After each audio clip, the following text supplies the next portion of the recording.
శ్రీ గురుభ్యో నమః. హరి ఓం. వసుదేవసుతం దేవం కంసచానూరమర్దనం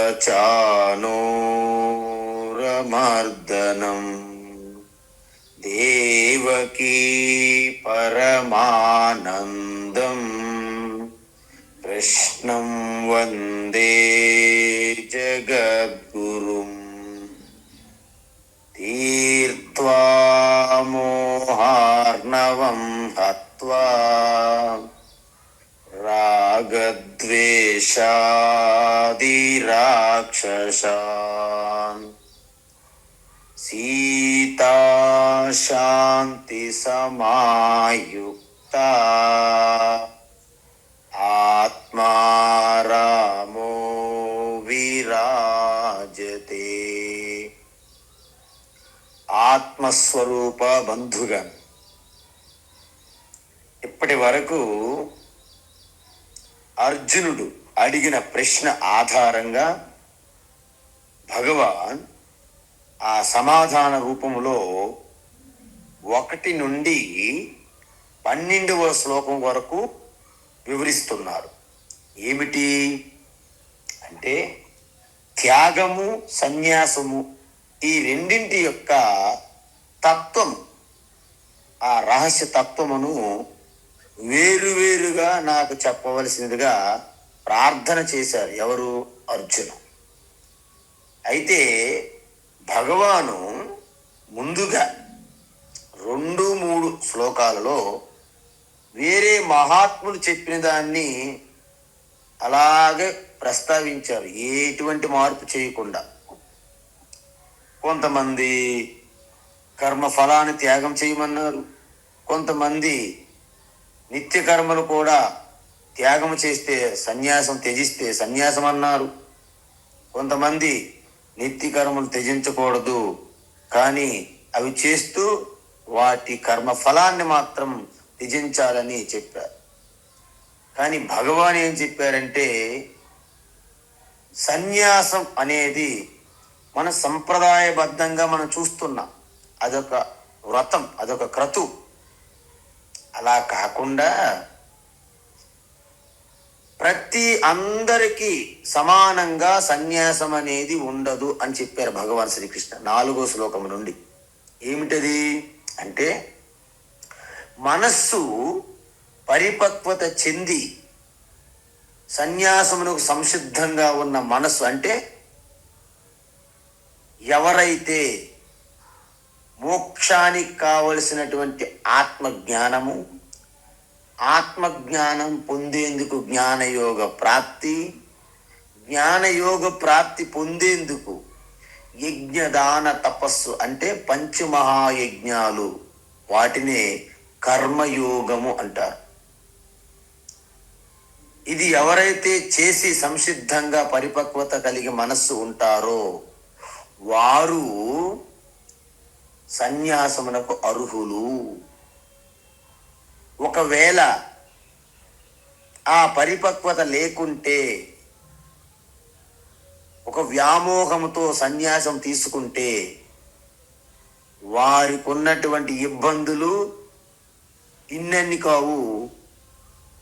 వారికి కలిగే పీడ, బాధ, దుఃఖం వారితో పాటు సమాజానికి కూడా పట్టుకుంటుంది. సన్యాస ఆశ్రమానికి ఎంతో అపరాధం చేసినట్టు అవుతుంది. కాబట్టే సన్యాసం అనేది అందరికీ సమానం కాదు, ఇది మనకి స్పష్టం చేశారు భగవాన్. అందువలన సన్యాసం వేరు త్యాగం వేరు కాదయ్యా అర్జున, సన్యాసమే త్యాగం అని చెప్పారు. అయితే మనందరికీ ఒకటి, మన తలకాయలో ఒకటి తొలిచేస్తుంది. ఈ యొక్క మనకి చెదపురుగు ఉంటుంది కదా, ఎలా అంటే సాత్విక సన్యాసము అంటే కర్మయోగం ఒకటే చెప్పారు భగవాన్. మరి సాత్విక సన్యాసము కర్మయోగం ఒకటే అంటే సన్యాసం అంటే అర్థం ఏంటండి? దేన్ని త్యాగం చెయ్యాలి, త్యజించాలి. కర్మయోగంలో మనం ఏం త్యజించట్లేదు కదా, ప్రతిదీ ఈశ్వరార్పణగా చేస్తున్నామో వచ్చేదాన్ని ఈశ్వర ప్రసాదంగా స్వీకరించమంటాం కర్మయోగం. మరి కర్మయోగము ఇక్కడ సన్యాసం ఒకటే అంటే మరి సన్యాసం అంటే ఏదైనా త్యాగం చేయాలి కదా. ఇంతకీ ఏమి త్యజించాలి? భగవాన్ అంటున్నారు, చూడండి మిత్రులారా, మీలో ఉన్నటువంటి ఆందోళన, టెన్షన్, దాన్ని త్యజించండి first. You just give it up the anxiety regarding the result of your action.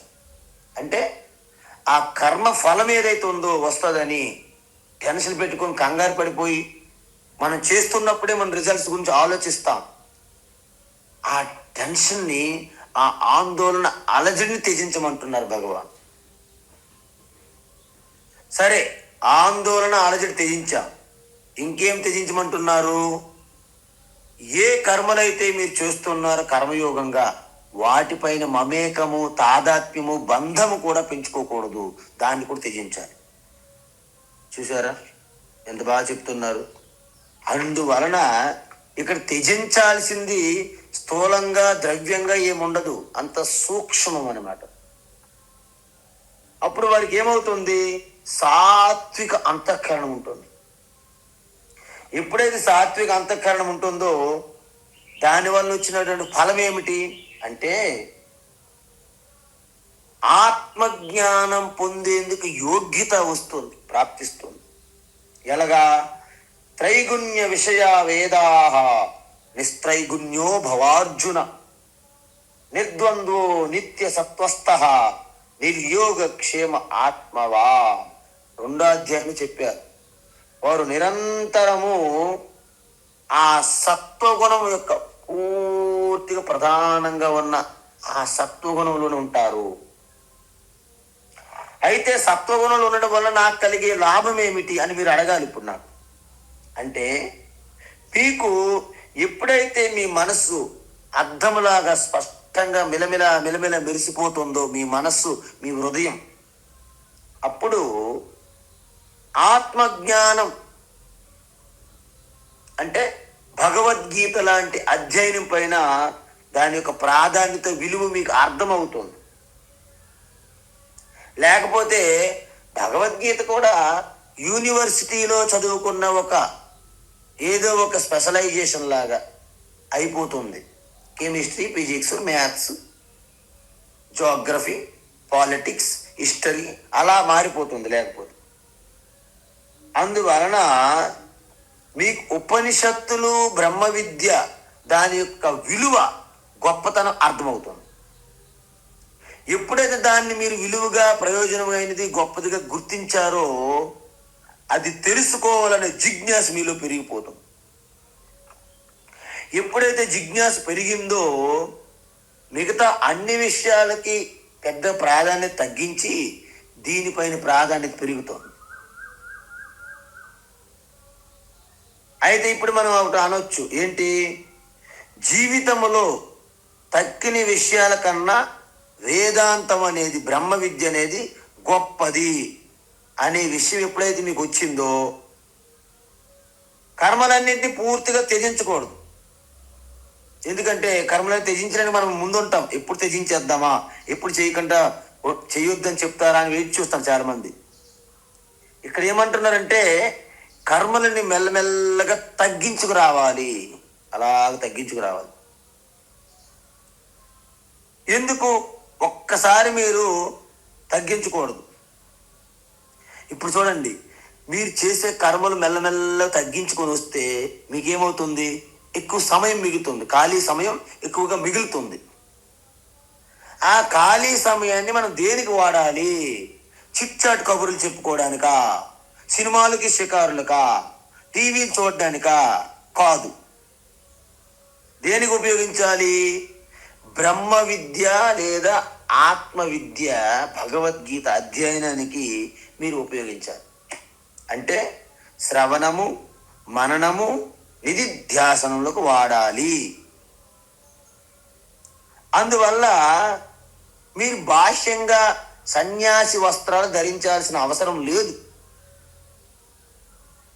ఎప్పుడైతే మీ అంతఃకరణ శుద్ధి, హృదయ పవిత్రత కలిగినదో, వైరాగ్యం పొందిన మనసుతో ఉపనిషత్తులు అవలీలగా సునాయాసంగా నేర్చేసుకుంటారు. మీరు ఒక మదాలస, ఒక చూడాల, ఒక మైత్రి, ఒక గార్గిలాగా మారిపోతారు. పిల్లలకి ఉయ్యాట్లో వేసి ఆ జోలపాట్లు కూడా ఉపనిషత్ మంత్రాలు, భగవద్గీత శ్లోకాలు మీరు పాడారంటే ఆశ్చర్యపోక్కర్లేదు. ఎందుకు? అది మీకు స్వాభావికం అయిపోద్ది అప్పుడు.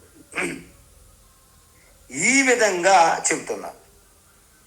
అయితే ఇప్పుడు భగవాన్ ఏమంటున్నారంటే కర్మలు తగ్గించుకొని రమ్మని చెప్పారు తప్ప కర్మలు విడిచిపెట్టాలని చెప్పలేదు.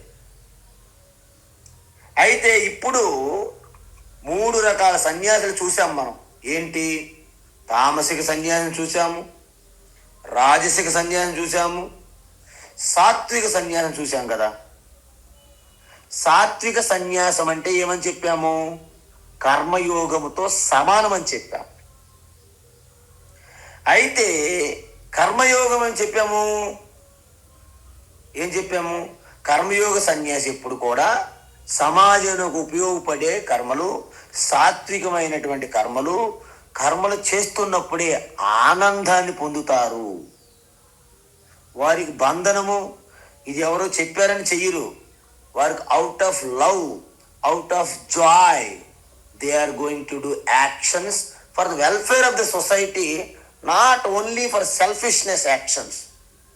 అంటే వాళ్ళ స్వార్థం కాకుండా లోక కళ్యాణం కోసం చేస్తారు. కాబట్టి వారి యొక్క అంతఃకరణ శుద్ధి జరిగింది, కాబట్టి జ్ఞానయోగ ప్రాప్తి వచ్చింది, కాబట్టి జ్ఞానాన్ని పొంది మోక్షం పొందుతారనమాట. ఇది సాత్విక సన్యాసం యొక్క స్టెప్స్. అయితే ఇప్పుడు భగవాన్ ఏమంటున్నారు? నా ద్వేష్ట అకుశలం కర్మ కుశలే నా అనుసజ్యతే. 10వ శ్లోకం. నద్వేష్ట కుశలం కర్మ కుశలేనానుసజ్జతే త్యాగీ సత్వసమావిష్టః మేధావి చిన్న సంశయః అని చెప్పారు. అంటే అర్థం ఏంటి? ఇష్టమైన కర్మలు యందు సంగము బంధం పెట్టుకోరు. అకుశలం కర్మ అంటే ఇష్టం లేని కర్మలు యందు ద్వేషం పెట్టుకోరు. ఎవరు? కర్మయోగులు అంటే సాత్విక సన్యాసులు. నిజమైన త్యాగి ఎవరు? వారే నిజమైన త్యాగులు. సత్వ సమావిష్ట, నిరంతరము దైవీ సంపత్తుతో విరాజిల్లుతూ ఉన్నటువంటి సత్వ సమావిష్టులు వాళ్ళే. ఇంకేమంటారు? మేధావి. వాళ్ళు నిజంగా మేధావులే కదా, చెప్పండి. వాళ్ళనే మేధావి అంటారు. ఎందుకు అంటే ఎవరైతే శ్రవణం చేస్తే వారిని మేధావులు అంటారు. ఇంకేమంటారు? వాళ్ళు మననం చేశారు కాబట్టి సంశయాలన్నీ నివృత్తి అయ్యాయి కాబట్టి వారికి ఏమంటారు? వారి పేరు చిన్న సంశయ. వాళ్ళు చిన్న సంశయ. చూసారు ఇక్కడ ఎన్ని చెప్పారు? అంటే కర్మయోగి జ్ఞానయోగ ప్రాప్తి పొందారు కాబట్టి సత్వ సమావిష్ట అని పేరు వచ్చింది. కర్మ ఫలాన్ని త్యాగం చేశారు కాబట్టి, త్యజించారు కాబట్టి వారికి త్యాగి అని పేరు వచ్చింది. ఇక ఖాళీగా ఉన్న సమయం ఎక్కువైంది కాబట్టి క్లబ్బులు, ఇలాంటి సినిమాలకి షికారులు కాకుండా శాస్త్ర శ్రవణం చేస్తున్నారు కాబట్టి వారిని మేధావులు అంటారు. శ్రవణం చేసిన దాన్ని పదే పదే పదే పదే మననం చేసుకుంటే సంశయాలు, డౌట్లు, సందేహాలు నివృత్తి చేసుకున్నారు కాబట్టి చిన్న సంశయ అంటారు. చూసారా ఎంత అద్భుతం చెప్పారు భగవాన్. ఒక్కొక్క పదములో అంత అర్థం ఉంది, గూఢార్థం అంటారు. నహి దేహభృతా సఖ్యం, నహి దేహభృతా సఖ్యం, నహి దేహభృతా శక్యం త్యక్తుం కర్మణ్యశేషతః, త్యక్తుం కర్మాణ్యశేషతః త్యక్తుం కర్మాణ్యశేషతః యస్తు కర్మఫలత్యాగీ యస్తు కర్మఫలత్యాగీ యస్తు కర్మఫలత్యాగీ సత్యాగీత్యభిధీయతే సత్యాగీత్యభిధీయతే సత్యాగీత్యభిధీయతే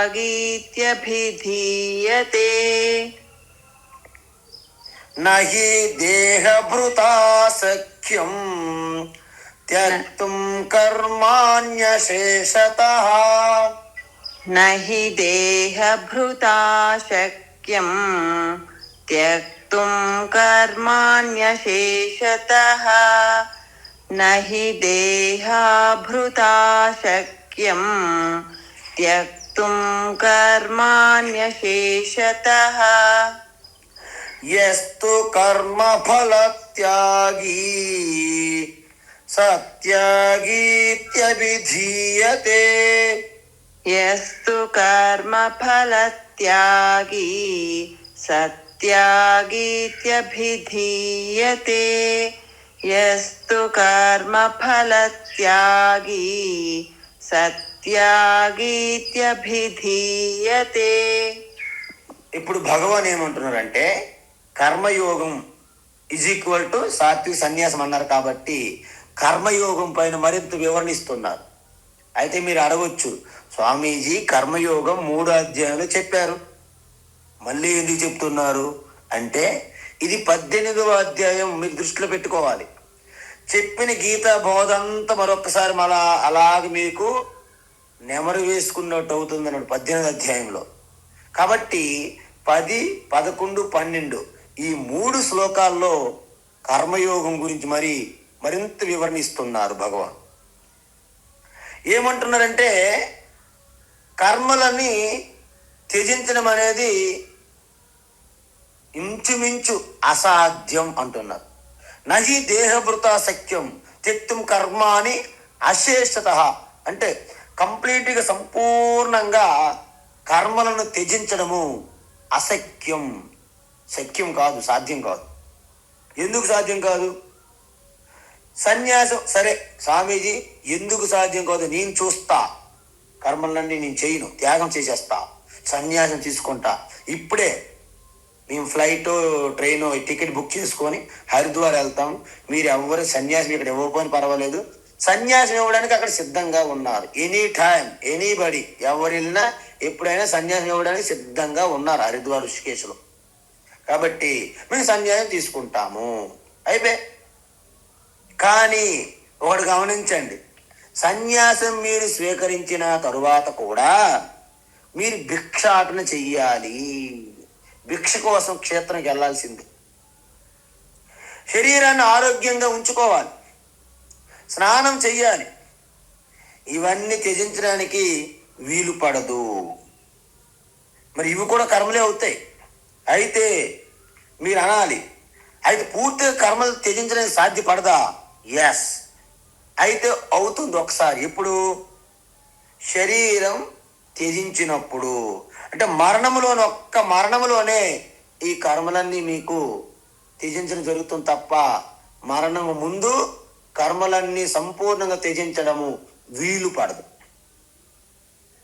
అందువలన మనము విముక్తి పొందితే ఆఖరి శ్వాసకు పీల్చుకునే వరకు మనం విముక్తి పొందాం అంటే మన కర్మలు అయిపోయి మన శరీరానికి అంత్యక్రియలు చేయడానికి మన చుట్టూ ఉన్న వాళ్ళంతా బిజీగా వాళ్ళ కర్మలు స్టార్ట్ అవుతాయి. అప్పుడు మన కర్మలు అయితే అయిపోయినాయి, క్లోజ్. వాళ్ళ కర్మలు స్టార్ట్ అవుతాయిగా. అందువలన మనం శరీరం విడిచాక వారి కర్మలు అప్పగిస్తున్నాము. అయితే మీరు ఒకటి వినండి, ఒక విషయము, మనం జీవించి ఉన్న కాలం ప్రతి క్షణం కూడా మన చుట్టూ ఉన్న పరిసరాల నుంచి అనేక జంతు జీవులు నుండి తోటి మానవుల నుండి ఆ భూమి, నీరు, అగ్ని, వాయువు, పంచభూతముల నుండి అంటే మనం తాగే నీరు, మనం చేసే భోజనం ఎక్కడి నుండి వస్తుంది? ఎవరు పండించారు? ఇవన్నీ మనం కట్టుకునే దుస్తులు అంటే ఒక్కసారి మనం ఆలోచిస్తే ఈ సమాజం నుండి మనం ఎంత తీసుకుంటున్నామో మనకు అర్థమవుతుంది. అందుకే మనము కూడా సమాజానికి రిటర్న్ గిఫ్ట్ ఇవ్వాలి. తీసుకోవడమే కాదు, మనం రిటర్న్ ఇవ్వాలి. మరి రిటర్న్ ఇవ్వాలంటే మనం ఏం చేయాలి? సమాజానికి మనము రుణపడి ఉన్నాము కాబట్టి పంచమహాయజ్ఞాలు అని చెప్పారు. ఏంటవి రుణాలు? దేవరుణం, ఋషి రుణం, పితృరుణం, మనిషి రుణం అండ్ భూత రుణం. ఈ 5 రుణాలు తీర్చుకోవడానికి 5 యజ్ఞాలు చెప్పారు శాస్త్రంలో. దేవయజ్ఞం, ఋషి యజ్ఞం, పితృయజ్ఞం, మనుష్య యజ్ఞం, భూత యజ్ఞం అని చెప్పారు. కాబట్టి ఇవి మనం వినాలి. విని తెలుసుకొని ఈ యజ్ఞాలు చేసుకుంటే ఈ పంచ రుణాలు అంటే 5 రుణాలను మనము విముక్తి అవుతాం ఈ రుణాల నుండి. అంతెందుకు, భగవద్గీత వింటున్నాం, ఇప్పుడు చదువుకుంటున్నాం, మీరు మేము అంతా. మనం ఎంతమంది రుణం ఉన్నా చూడండి. వ్యాస మహర్షికి ముందుగా రుణపడి ఉన్నాం. ఎందుకు? ఆయన రాసి ఉండకపోతే మనకు భగవద్గీత తెలిసేదే కాదు. ఇంకా ఎవరో రుణపడి ఉన్నాము? శ్రీకృష్ణ భగవాన్ చెప్పారు కాబట్టి వారికి రుణపడి ఉన్నాం. ఇంకెవరు రుణపడి ఉన్నాము? అర్జునుడు అడిగాడు కాబట్టే భగవాన్ శ్రీకృష్ణ అర్జునుడిని నిమిత్తం చేసుకుని మనం చెప్పారు గీత. అర్జునుడు రుణపడి ఉన్నాం. అది విని డిక్టేట్ చేయడానికి, కామెంటరీ చేయడానికి సంజయుడికి మనము రుణపడి ఉన్నాం. సంజయుడి దగ్గర వినడానికి సిద్ధంగా ఉన్నటువంటి ధృతరాష్ట్రుడు కూడా మనం రుణపడి ఉన్నాం. అంటే ఇలా చూసుకుంటూ వెళ్ళిపోతే ఈ బుక్స్ ప్రింట్ చేస్తున్నటువంటి గీత ప్రెస్ లాంటి గీత ప్రెస్ వాళ్ళకి, ఎంతోమంది మహాత్ములు వారి వ్యాఖ్య, వారి తపస్సు దీనికి పెట్టారు, ఈ భగవద్గీత అధ్యయనానికి. వారందరికీ మనం రుణపడి ఉన్నాం. కాబట్టి ఈ విధంగా చూసుకుంటే దేని మీద మనం అధికారం పెట్టుకోవాలండి? పెట్టుకోనికి ఏమీ లేదు. అయితే ఒక్క గీత పారాయణం చేసి అధ్యయనం చేస్తే మీరు పంచమహాయజ్ఞాలు చేసిన దాంతో సమానమని ఒక మహాత్ములు చెప్పారు. నేను గంగోత్రిలో ఉండేటప్పుడు భగవద్గీత పారాయణం ఒకసారి చేసి దాని మీద ప్రవచనం జరుగుతుంటే చెప్పారు, భగవద్గీత ఒక్కసారి పారాయణం చేసి మొత్తం అధ్యయనం చేస్తే మీరు పంచమహాయజ్ఞాలు చేసిన దాంతో సమానము అన్నారు. మీకు తెలుసు కదా పంచమహాయజ్ఞాలు, ఇప్పుడే చెప్పాం. ఆ పంచమహాయజ్ఞాలు చేయడం ఎంత కష్టం. ఒక్క భగవద్గీత శ్రద్ధ భక్తితో మీరు ప్రీతితో ప్రేమతో అధ్యయనం చేస్తే పంచమహాయజ్ఞాలు చేసిన దాంతో సమానం అని చెప్పారు. అందుకే భగవాన్ అంటారు, కర్మఫల త్యాగం చెయ్యి అంటారు. ఎందుకు? చెప్పడం చాలా తేలికే స్వామీజీ, ఆచరించి చూపిస్తే మీకు తెలుస్తుందని మన వాళ్ళు కూడా చాలా అడుగుతుంటారు. కానీ భగవాన్ ఏమంటున్నారంటే ముందే మనకి చెప్పారు, కర్మణ్యేవాధికారస్తే మా ఫలేషు కదాచన మా కర్మ ఫలయేతుర్భూ మా తే సంగోస్త్వ కర్మణి మయి సర్వాణి కర్మాణి సన్యస్యాధ్యాత్మచేతసా నిరాశీ నిర్మమో భూత్వా యుధ్యస్వ విగత జ్వరః బ్రహ్మణ్యాదాయ కర్మాణి సంగం త్యక్త్వా కరోతి యః లిప్యతేన స పాపేన పద్మపత్రమివాంబస. అద్భుతంగా చెప్పారు. మనం అనుకుంటున్నాం నేను రిజల్ట్ మీద దృష్టి పెడితే కదా నాకు వస్తుందంటే, మీ రిజల్ట్ మీద దృష్టి పెడితే మీకు సగమే వస్తుంది. ఎందుకు? చేస్తున్నప్పుడే మనం రిజల్ట్ మీద దృష్టి పెడితే చేసే మన యాక్షన్లో 100% మనము ఇన్పుట్ ఇవ్వలేకపోతాం. ఆ అవుట్పుట్ మీద, ఆ ఫలం మీద, కర్మ ఫలం మీద దృష్టి తీసిపెట్టి కేవలం కర్మ ఎందే దృష్టి పెట్టారనుకోండి, 100% మనం కర్మ చేయగలుగుతాము.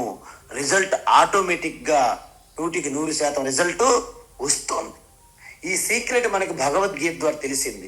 అందుకే సైంటిస్టులు కూడా చూడండి, ఈవెన్ శాస్త్రవేత్తలు పరిశోధనలో నిమగ్నమైనప్పుడు వారు ఎక్కడున్నారు, ఏం తింటున్నారు, పడుకున్నారా, ఇవన్నీ మర్చిపోతారనమాట. నాకేమైనా దాహం వేస్తే నీళ్ళు ఇస్తారా లేదా, నాకు మంచి భోజనం పంపిస్తారా లేదా, మా ఆవిడ వచ్చి నాకు డోర్ కొట్టితో నాకు ఆ భోజనం అందిస్తుందా లేదా, లేకపోతే మా బాస్ ఎవరు అబ్జర్వ్ చేస్తున్నా లేదా, ఒకవేళ నేను చేస్తే ఫెయిల్ అయిపోతానేమో, సక్సెస్ అయితే మళ్ళీ నాకు నోబెల్ ప్రైజ్ వస్తుందా లేదా, ఈ టెన్షన్లు ఉండవారికి. కేవలము ఆ పరిశోధన ఎందే దృష్టి పెడతారు కాబట్టే వారికి రిజల్ట్ వస్తుంది. మనము పెడతాం, ఈ పని చేస్తూ ఏమవుతుంది, నాకు మెచ్చుకుంటారా లేదా, వంట చేస్తాం, వంట బాగుంటుందో లేదో, వంట చేయని తర్వాత మెచ్చుకుంటారో లేదో, ఇవన్నీ టెన్షన్ల వలన మీ వంట బాగా మీరు చేయలేదు. అందుకే ఆ వంట సాక్షాత్ అన్నపూర్ణగా మీలో ఆవహించి అన్నపూర్ణగా మీరు వండుతున్నారు కాబట్టి మీరు పెట్టే భిక్ష కూడా సాక్షాత్తు దేవుంకే దేవు హరహర మహాదేవు పెడుతున్నారనే భావంతో మీరు వంట చేస్తే మీరు అన్నపూర్ణ అయిపోతారు. మీరు చేసే ఆ వంట కూడా అమృత తుల్యం అయిపోతుంది. అందువలన కర్మయోగి కాకపోతే కలిగే నష్టం ఏమిటి చెప్పండి. ఇప్పుడు చెప్తున్నారు కర్మయోగి కాకపోతే నష్టం ఏమిటి అనే చెప్పబోతున్నారు. అందుకే నహి దేహభృత శక్యం త్యక్తుం కర్మాని, కర్మలన్నీ దేహధారణ ఉన్నంత వరకు సంపూర్ణంగా త్యజించడం అసాధ్యం. ఎవరైతే కర్మఫల త్యాగి, కర్మలు చేస్తుంటారు, ఆ రిజల్ట్ని మాత్రము ఈశ్వర ప్రసాదంగా సమర్పిస్తారు. ముందు కర్మలు సమర్పించి వచ్చిన ప్రసాదంగా తీసుకుంటారు కాబట్టి వారు నిజమైన త్యాగి అని పిలువబడుతున్నారు అని చెప్పారు. త్యాగి ఇది అభిధీయతే, వాళ్ళని నిజంగా త్యాగులు అంటారు. ఎందుకు, యహాతు ఎవరైతే కర్మఫలాన్ని త్యాగం చేస్తారో వాళ్ళే త్యాగి అంటారు అని చెప్పారు. చూశారు కదా.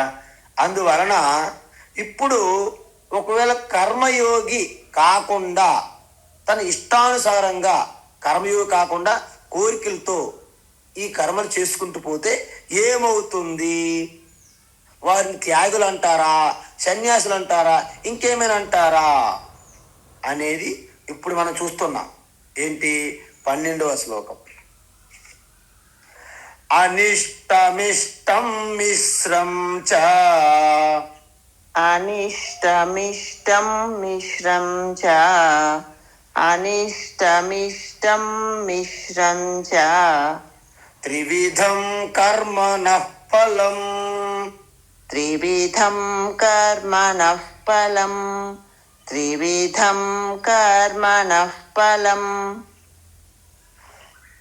భవత్యత్యాగినాం ప్రేత్యా, భవత్యత్యాగినాం ప్రేత్యా, భవత్యత్యాగినాం ప్రేత్యా, నతు సన్యాసినాం క్వచిత్, నతు సన్యాసినాం క్వచిత్, నతు సన్యాసినాం క్వచిత్.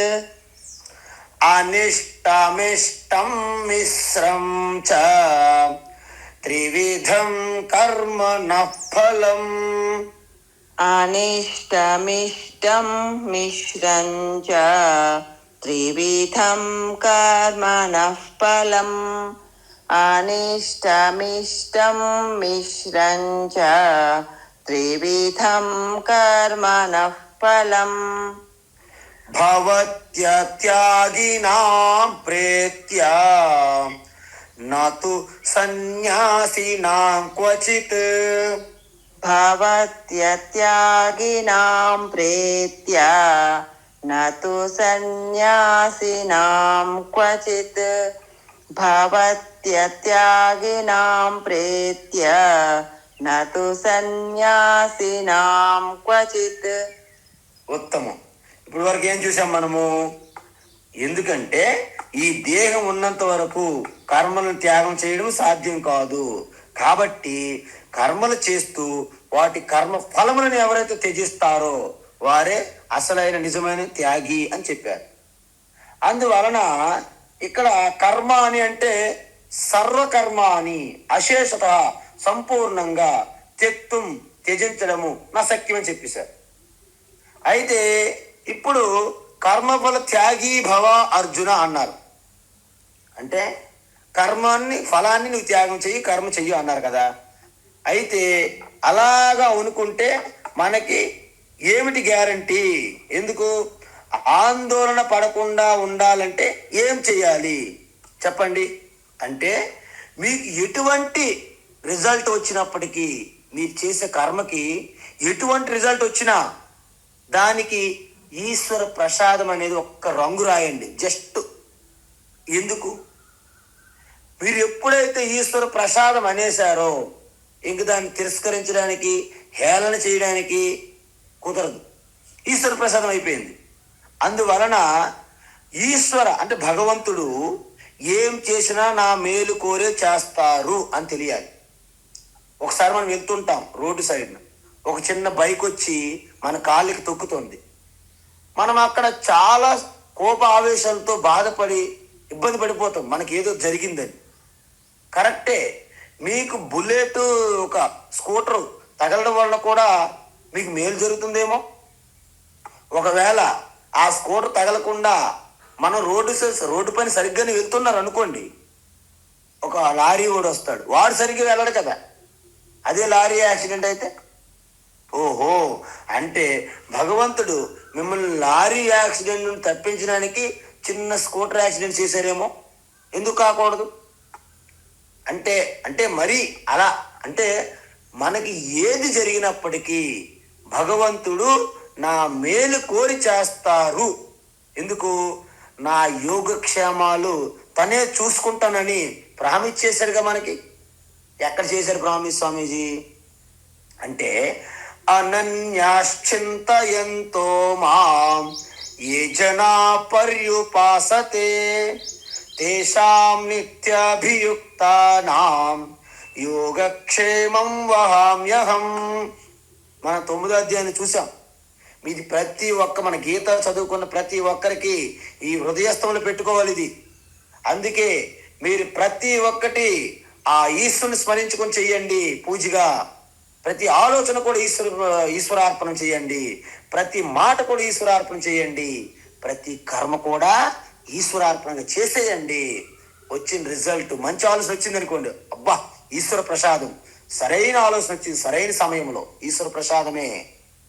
బా ఎంత అద్భుతంగా ఏం మాట చెప్పారండి, నేను ఎంతో కష్టం దుఃఖం నుంచి బయటపడ్డానండి అంటే అది కూడా నా మాట కూడా ఈశ్వర ప్రసాదంగా వచ్చింది. ఏం పని చేశారండి, ఎంతటి కార్యం చేశారు. ఇది కారణ జన్ములండి మీరు. ఇంతది ఎవరు చేయగలరండి? మీ సంకల్పం గొప్పది. ఆ సంకల్పం కూడా ఈశ్వర సంకల్పం అయిపోతుంది. అలా చేస్తే ఏమన్నారు? మీకు ఆందోళన అలజడి అక్కర్లేదు. ఆ విధంగా చేసేవారు ఏమవుతుంది?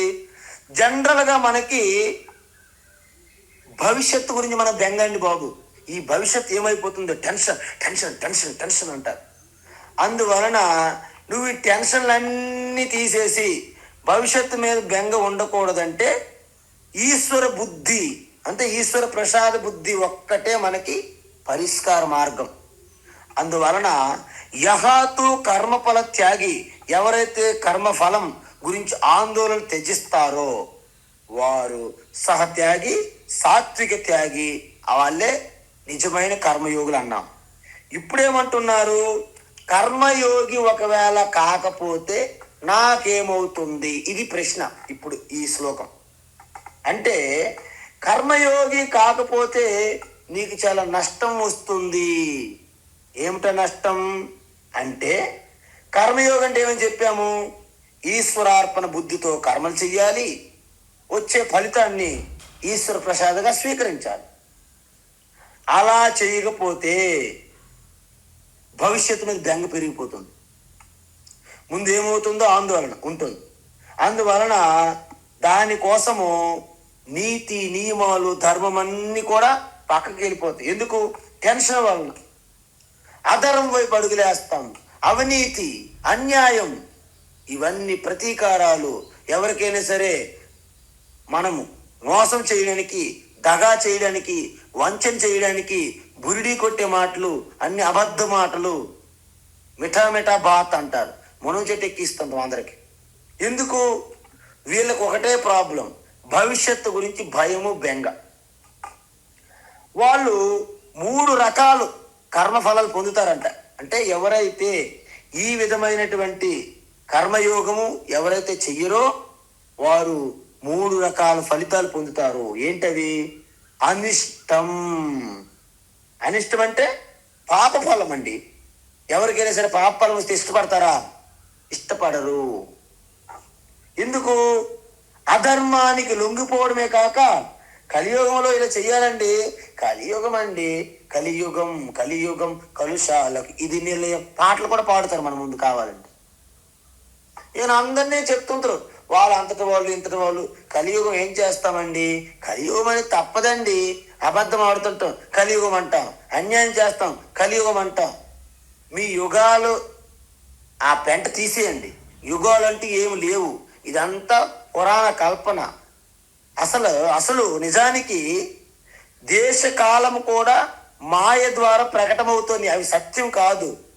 మాయా కల్పిత దేశ కాల కలనా వైచిత్ర్య చిత్రీకృతం మాయావీవ విజృంభయత్యపి మహా యోగీవయ స్వేచ్ఛయా తస్మై శ్రీ గురుమూర్తయే నమయిదం శ్రీ దక్షిణామూర్తయే.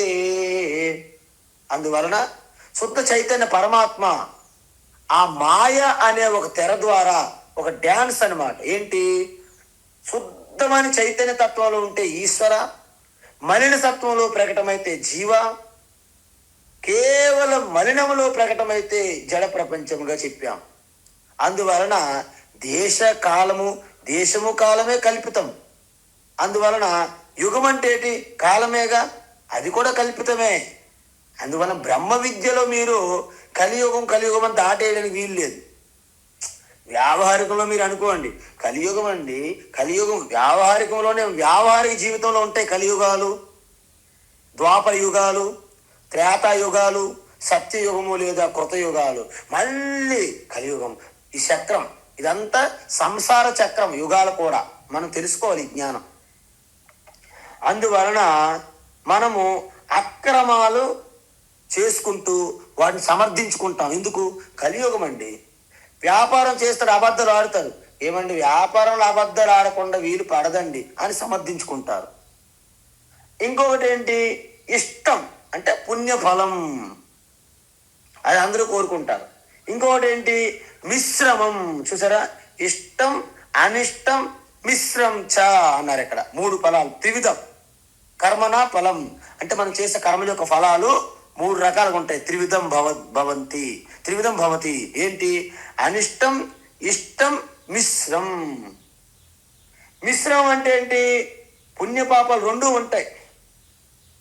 అందువలన ఈ 3 ఫలాలు తగ్గట్టుగా అతని పునర్జన్మ వస్తుంది. చూడండి, బాగా పుణ్యం అయితే మీరు దేవతలుగా పుట్టవచ్చు.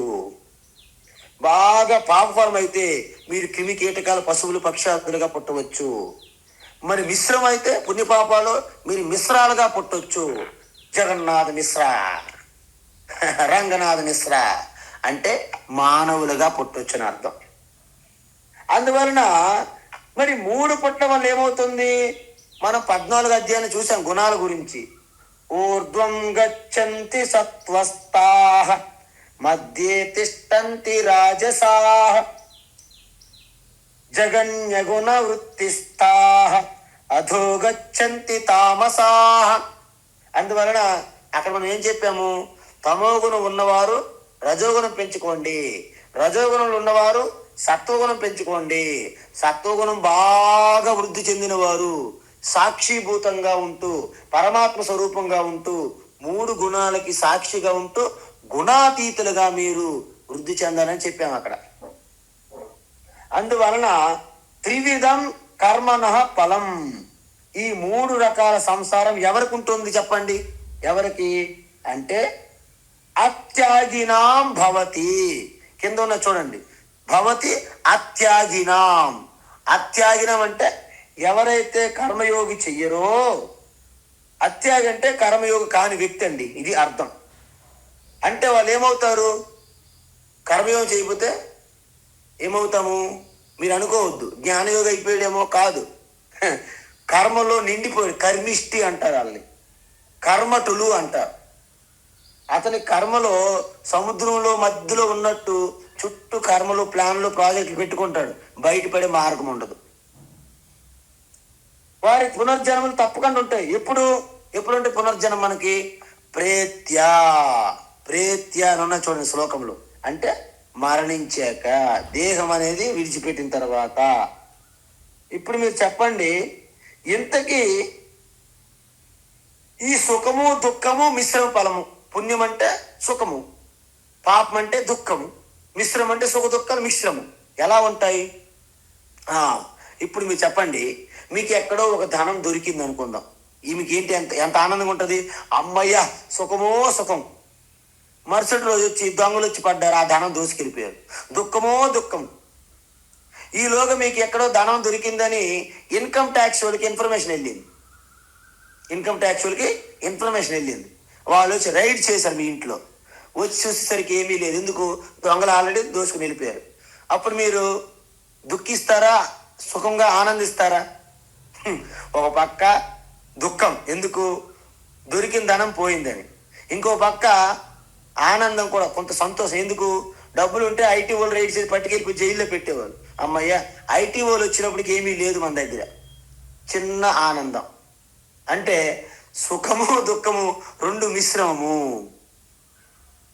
ఒలింపిక్స్ గేమ్స్ అవుతాయి ఒక్కొక్కసారి, లేకపోతే క్రికెట్ మ్యాచ్లు అవుతుంటాయి ఒక్కొక్కసారి. ఏమవుతుంది? మన సచిన్ టెండూల్కర్ ఉంటాడు. ఎందుకు? ఆయన ఎక్కువ సార్లు 97, 98, 95 అక్కడే అయిపోయేవాడు. ఇప్పుడు ఏమైందో తెలియదు. ఒకసారి కష్టపడి ఆయన సెంచరీ చేశాడు. అమ్మయ్య సెంచరీ కొట్టాడు, బాగుంది. తీరా చూసేసరికి ఇండియా ఓడిపోయింది. ఇప్పుడు ఆయనకి ఎటువంటి సుఖంగా ఉంటాడా, దుఃఖంగా ఉంటాడా? ఎన్నోసార్లు మిస్ అయిపోయిన సెంచరీ కొట్టాడని సుఖం అనిపించింది. టీం ఓడిపోయింది, భారత్ టీం ఓడిపోయింది, దుఃఖం. అంటే ఆయనకి ఇప్పుడు ఎలా ఉంటుంది? మిశ్రమం ఉంటుంది అని అర్థం. కాబట్టి వీళ్ళకి 3 రకాలు ఉంటాయి: సుఖఫలము, పుణ్యఫలము, దుఃఖము, పాపఫలము, మిశ్రమము, సుఖ దుఃఖాల కలయిక. మనం ఏం చెప్పాము 14వ అధ్యాయంలో? ఎక్కువ పుణ్యం చేసేవాళ్ళు ఊర్ధ్వలోకాలకి దేవతలుగా వెళ్తారు, మధ్యలోకాలకి మనుషులుగా వస్తారు మిశ్రమం ఉన్నవాళ్ళు. ఎక్కువ పాపం ఉన్న వాళ్ళకి అధోలోకానికి, పాతాళ లోకాలు వెళ్తారని చెప్పాం. నతు సన్యాసినా క్వచితు, కానీ కర్మయోగికి పునర్జన్మ అనేది ఉండదు. మీరు చెప్పాలి, కర్మయోగి పునర్జన్మ ఉండదు ఏంటి స్వామీజీ? మరి జ్ఞాని కాదు కదా. అంటే సన్యాసి అంటే సాత్విక సన్యాసి లేదా కర్మయోగం చెప్పాము. ఇక్కడ భగవాన్ చెప్పారు. ఎందుకు? కర్మయోగం చేయడం వలన మీకు చిత్తశుద్ధి పొందుతారు. చిత్తశుద్ధి పొందిన తర్వాత ఆ పుణ్యం వలన భగవంతుడు మీకు గురువుని తారసపడేటట్లు చేస్తారు. ఆ గురువు హిమాలయాలు అవని, తిరువన్నామలై అవని, ఎక్కడైనా అవని, మీకు అందుబాటులో వచ్చే విధంగా గురువుని పంపించడమే ఈశ్వరుని యొక్క పని. ఎందుకు? మీరు పుణ్యం చేశారు కాబట్టి. అప్పుడు చిత్తశుద్ధి గురు ప్రాప్తిని కలుగు చేస్తుంది. అంటే గురువు మీకు తారసపడేటట్లు చేస్తుంది. మరి గురువు తారసపడితే గురువుతో మనం ఏమైనా పూజలు, యజ్ఞయాగాలు చేసుకుందామా? కాదు.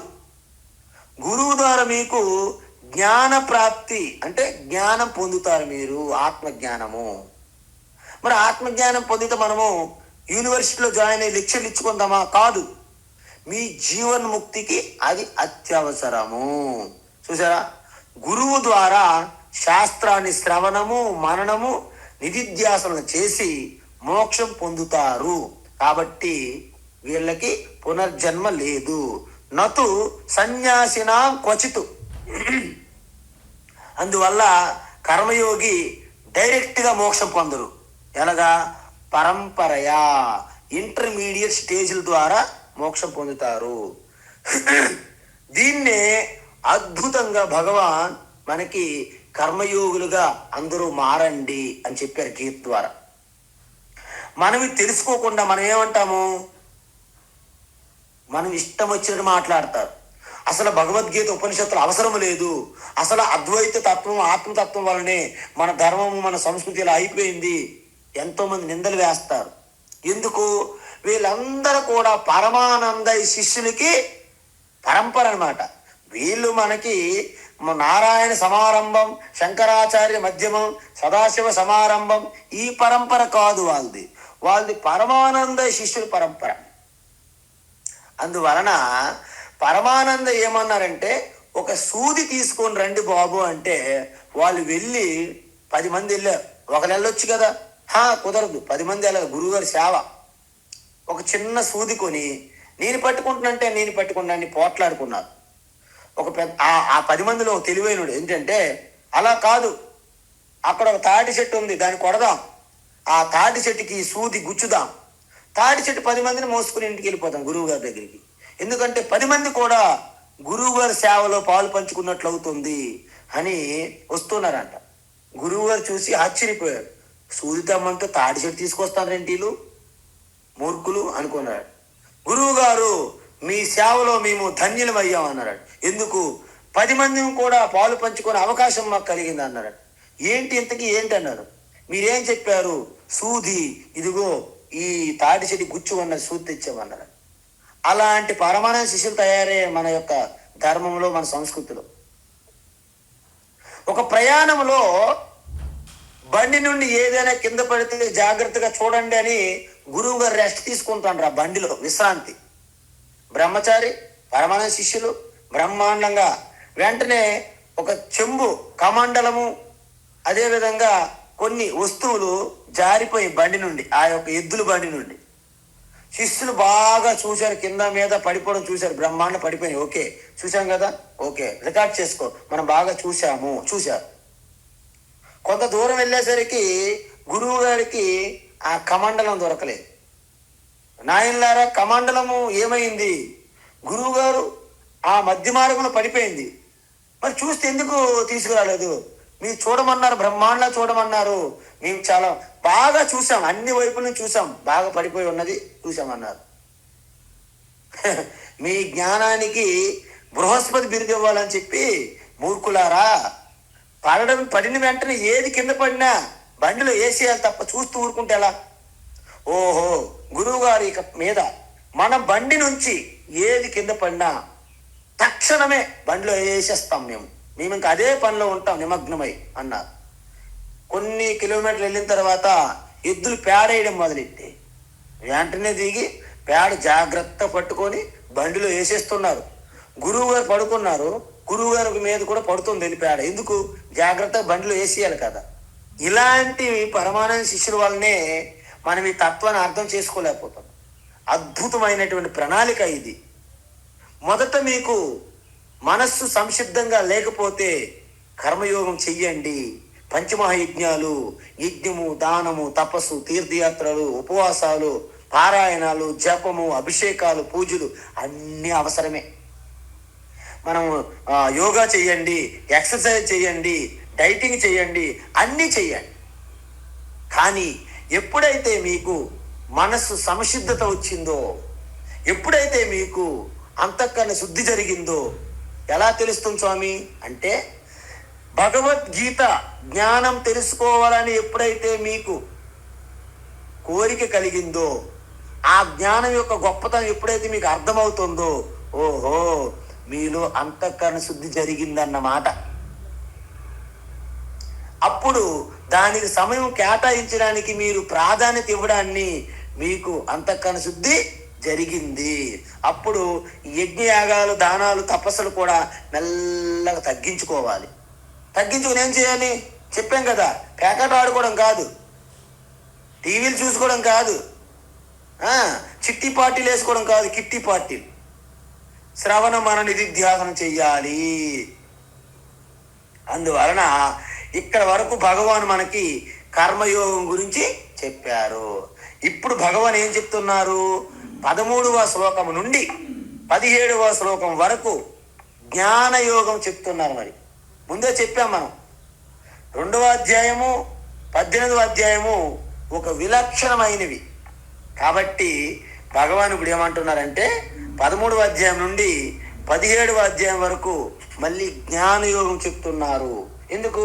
మీరందరికీ అంతఃకరణ శుద్ధి వచ్చింది కాబట్టి మీరు యొక్క కర్మలు తగ్గించుకొని జ్ఞానయోగం వైపు మీరు అడుగులు వెయ్యాలి. వెయ్యకపోతే ఏమవుతుంది? మీరు ఎక్కడ ఉన్న గొంగలు అక్కడే ఉంటారు. అందుకే భగవాన్ ఏమంటున్నారు? పంచైతాని మహాబాహో పంచైతాని మహాబాహో పంచైతాని మహాబాహో కారణాని నిబోధ మే కారణాని నిబోధ మే కారణాని నిబోధ మే సాంఖ్యే కృతాంతే ప్రోక్తాని సాంఖ్యే కృతాంతే ప్రోక్తాని సాంఖ్యే కృతాంతే ప్రోక్తాని సిద్ధయే సర్వకర్మణాం సిద్ధయే సర్వకర్మణాం సిద్ధయే సర్వకర్మణాం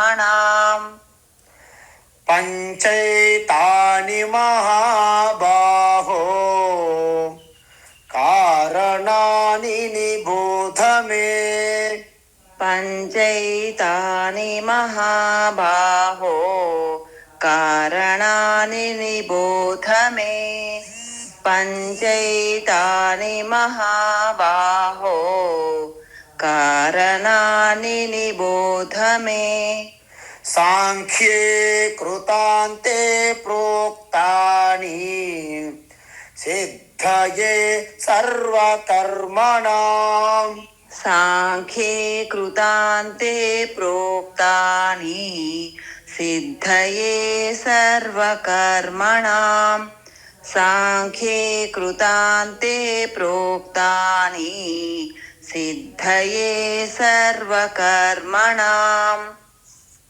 ఉత్తమం. ఇప్పుడు భగవాన్ ఈ శ్లోకం అంటే ఇక జ్ఞానయోగం ఒక్కసారి మళ్ళా పరిచయం చేస్తున్నారు. ఎందుకు? ఇంతకుముందు మనం చూసాం. ఎక్కడ చూసాము? 2వ అధ్యాయాన్ని చూసాము, 4వ అధ్యాయాన్ని చూసాము, 5, 6 అన్నిట్లో కూడా చూసాము ఈ జ్ఞానయోగం. ఇప్పుడు దాన్ని మరొక్కసారి గుర్తు చేస్తున్నారు. ఓ అర్జున అంటే ఓ గొప్ప యోధుడా, ఓ గొప్ప వీరుడా, ఓ గొప్ప సూర్యుడా అని పొగుడుతున్నారు అర్జునుడికి. లేకపోతే డీలా అయిపోతున్నాడు. ఎందుకు? నేను సన్యాసం తీసుకోవాలనే నా కోరిక పైన అగ్ని పైన నీళ్ళు చల్లినట్టు చల్లారు ఈ శ్రీకృష్ణ అని ఎక్కడ ఇబ్బంది పడిపోతాడని ఓ మహాబాహో. అమ్మయ్య, నువ్వు అలా డీలా పడకూడదు అర్జున. నువ్వు కుంతీపుత్రుడు, కౌంతేయుడు. కుంతి ధైర్యానికి శౌర్యానికి ప్రతీక. అలాంటి కుంతిపుత్రుడిగా ఉండి నువ్వు డీలా పడిపోవడం నీకు తగదు.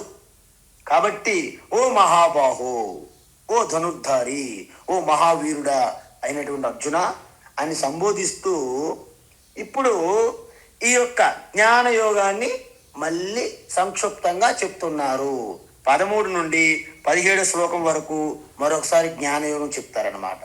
సో ఈ జ్ఞానయోగాన్ని రేపటి నుండి మనం ఒక విశ్లేషకంగా, ఒక వివరంగా, సవివరంగా చూద్దాం. హరి ఓం తత్సత్.